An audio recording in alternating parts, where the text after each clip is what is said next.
ये आकाशवाणी है। प्रस्तुत है सुर्खियों में। इसके अंतर्गत सुनिए भारत के बढ़ते प्रत्यक्ष कर संग्रह पर चर्चा, जिसमें भाग ले रहे हैं आर्थिक विश्लेषक रंजीत मेहता और आकाशवाणी संवाददाता कमल कुमार प्रजापति। वर्ष 2022-23 में 17 सितंबर तक कुल gross direct tax collection 8,36,000 crore रुपए से अधिक रहा। पिछले वित्त वर्ष से अगर इसकी तुलना की जाए तो ये आंकड़ा लगभग 6,42,000 करोड़ रुपए था। यानी मौजूदा वित्त वर्ष में 2021-22 की तुलना में ग्रोस डायरेक्ट टैक्स कलेक्शन 30% अधिक रहा है। और अगर ग्रोस कलेक्शन को हम अलग अलग करके देखें तो corporate income tax collection 4,36,320 crore रुपए रहा। पर्सनल टैक्स, जिसमें कि हम सिक्योरिटी और ट्रांजैक्शन को भी शामिल करते हैं, ये 3,98,440 करोड़ रुपए रहा। और डायरेक्ट टैक्स का जो नेट कलेक्शन है वो भी इस बार पिछले वित्त वर्ष की तुलना में 23% रहा। मिस्टर मेहता, कैसे हम देख रहे हैं कि भारत में जो टैक्स कलेक्शन बढ़ रहा है उसके नतीजे हमारी अर्थव्यवस्था में भी परिलक्षित हो रहे हैं? सबसे पहले तो ये जो आंकड़े आए हैं अभी टैक्स कलेक्शन के, इकोनॉमी के लिए बहुत अच्छे हैं। गवर्नमेंट ने इस बीच कोविड के बाद बहुत सारे ऐसे रिफॉर्म्स किए थे इनकम टैक्स में, जिसकी वजह से जो टेक्नोलॉजी है और सरलता लाए हैं टैक्स का फाइल करने में, वो सब जो गवर्नमेंट ने एक मेजर्स लिए थे, उससे हम देख पा रहे हैं कि इस तरह की वृद्धि हमारे टैक्सेस में इस बार देखने को मिली है। जो कि इकोनॉमी में इस बीच अगर आप देखें कि यूक्रेन और रशिया वॉर की वजह से हमें पेट्रोल के दामों में काफी वृद्धि देखने को मिली, बट गवर्नमेंट ने यहाँ पे पेट्रोल के दामों में टैक्सेस में भी कमी करी। लेकिन डायरेक्ट टैक्स कलेक्शन हायर होने की वजह से ये जो हमारी एक आशंका थी कि काफी गैप आएगा, वो अब देखने को नहीं मिल रहा है। और हमारा देश जो है करीब 130 करोड़ लोगों का देश है, और इस टाइम इसमें अगर आप देखें करीब 8 करोड़ से थोड़ा सा ज्यादा लोग यहाँ पे टैक्स देते हैं, जो कि अगर आप इंटरनेशनल स्टैंडर्ड के हिसाब से देखें जो कि बहुत कम है। लेकिन जो कोविड के बाद गवर्नमेंट ने रिफॉर्म्स लाए हैं, और सबसे जो जरूरी रिफॉर्म लाए हैं वो है AIS, एनुअल इंफॉर्मेशन सिस्टम, जिसमें कि एक पूरा जो करदाता है उसको पूरी डिटेल दी गई है कि कैसे टैक्स को सारी चीजों को उसमें लाया है, जिसकी वजह से कई नए करदाता भी इसमें जुड़े हैं। पिछली बार अगर हम देखें तो करीब 5-6 करोड़ लोग टैक्स देते थे, बट इस बार 8 करोड़ से ज्यादा लोगों ने इसमें टैक्स दिए हैं अब तक, जो एक बहुत अच्छी बात है। लेकिन जिस हिसाब से हमारी इकोनॉमी बढ़ रही है, ये आंकड़ा 8 करोड़ का भी कम है। और मैं उम्मीद करता हूं आने वाले टाइम में मेरे हिसाब से ये आंकड़ा कम से कम 5 या 6 गुना और अधिक होना चाहिए। जिस तरीके से गवर्नमेंट इस दिशा में कार्य कर रही है बिना कोई जोर जबरदस्ती करे हुए, मैं समझता हूं इस दिशा में हमारे डायरेक्ट टैक्स कलेक्शन जो कि रोबस्ट होंगे। और जो मैं एक और बात करना चाहता हूं, अगर आप देखें कोविड के टाइम में गवर्नमेंट ने हमारे कॉर्पोरेट टैक्सेस में, जो कि नई कंपनीज के लिए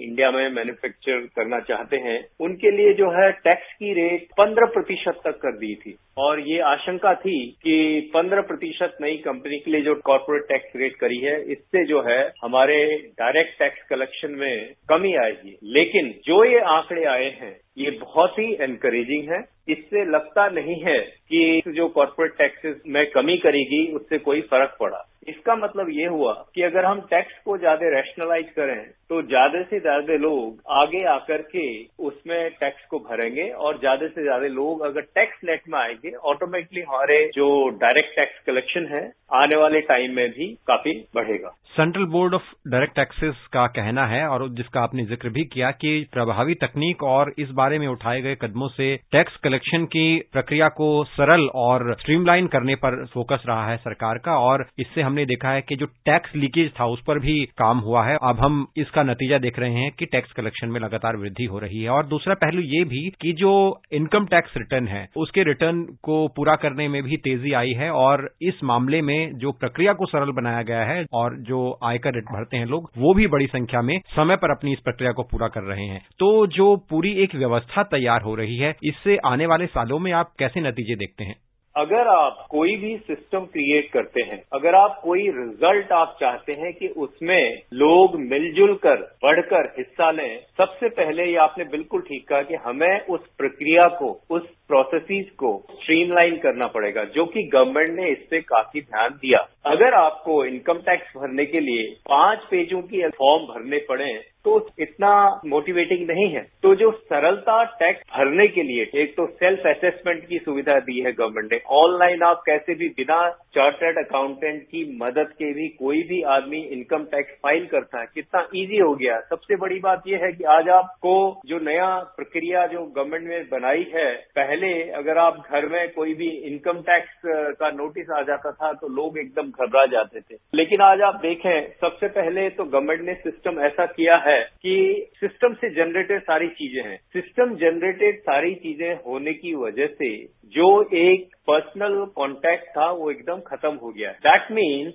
पहली बात तो जो करदाता है वो भी ये ध्यान रखता है कि मैं कोई भी इनकम छुपाऊं ना, क्योंकि आपका आधार कार्ड लिंक है आपके पैन कार्ड से। तो आप जो भी ट्रांजैक्शंस जहां जहां कर रहे हैं और वो आपकी सब गवर्नमेंट की नजर में है। दूसरा, जो गवर्नमेंट ने बीच में काफी फ्रेंडली एक माहौल क्रिएट करने की कोशिश करी है। अगर आप अच्छा रिजल्ट चाहते हैं तो आपको एक इनेबलिंग इन्वायरमेंट क्रिएट करना पड़ेगा, जो कि गवर्नमेंट ने इस बीच किया है, जिसमें लोग अब टैक्स भरने से डरते नहीं है। जो पैन कार्ड है उसके लिए कई जो नए हमारे करदाता हैं, इमीडिएटली वो लोग अप्लाई कर रहे हैं। तो जो डर का माहौल खत्म हुआ है और लोग कह रहे हैं कि भाई अपना टैक्स दो, आराम से अपना चैन की नींद सोएं।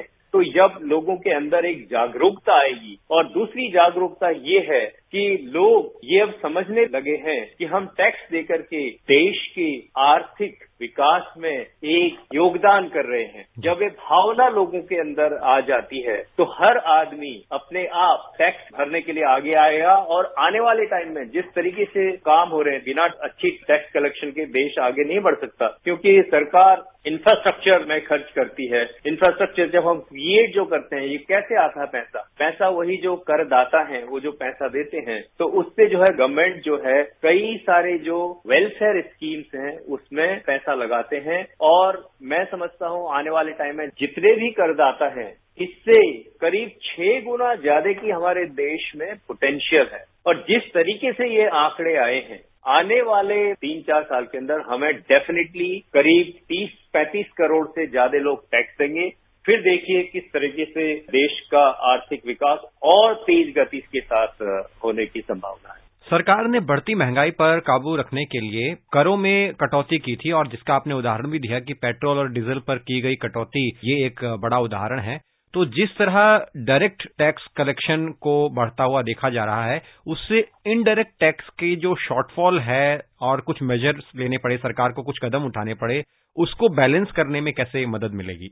जब भी किसी देश में महंगाई बढ़ती है तो उसमें सबसे अधिक असर सबसे पहले जो पड़ता है वो है सबसे जो गरीब लोग होते हैं उन पे। तो ये एक सरकार का बहुत महत्वपूर्ण कदम रहा। जबकि पूरे इंटरनेशनल मार्केट में तेल की कीमतें करीब $120 तक आ गई थी, उस टाइम भी सरकार ने यहाँ पे टैक्स को कम किया जिससे कि महंगाई कंट्रोल हो सके। लेकिन जिस हिसाब से हमारे ये डायरेक्ट टैक्सेस कलेक्शन के आंकड़े आए हैं और जो सरकार ने एक रोड मैप बना रखा है आगे के लिए, आने वाले टाइम में अगर आप देखें तो इस साल भी उम्मीद नहीं थी कि 8 करोड़ से ज्यादा लोग टैक्स फाइल करेंगे। पिछली बार ये आंकड़ा करीब 6 करोड़ का था। तो आने वाले टाइम में और इसमें अधिक वृद्धि देखने को मिलेगी, और जैसे जैसे ये वृद्धि देखने को मिलेगी उस तरीके से ओवरऑल जो हमारी वेलफेयर स्कीम्स हैं या जो सरकार इंफ्रास्ट्रक्चर क्रिएट करती है, ये टैक्स कलेक्शन देश के आर्थिक विकास में एक बहुत ही महत्वपूर्ण योगदान करेगा, ऐसी हमें उम्मीद है।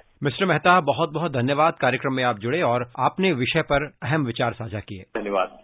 अभी आप सुन रहे थे भारत के बढ़ते प्रत्यक्ष कर संग्रह पर चर्चा, जिसमें भाग ले रहे थे आर्थिक विश्लेषक रंजीत मेहता और आकाशवाणी संवाददाता कमल कुमार प्रजापति। ये कार्यक्रम आकाशवाणी के समाचार सेवा प्रभाग द्वारा प्रस्तुत किया गया। इसे आप हमारे mobile app news on AIR और YouTube channel news on AIR official पर भी सुन सकते हैं। इस कार्यक्रम के संबंध में अपनी प्रतिक्रिया आप हमें ईमेल कर सकते हैं। पता है airnsdtalks@gmail.com। ये कार्यक्रम फिर से सुनने के लिए लॉग ऑन करें हमारी वेबसाइट newsonair.nic.in।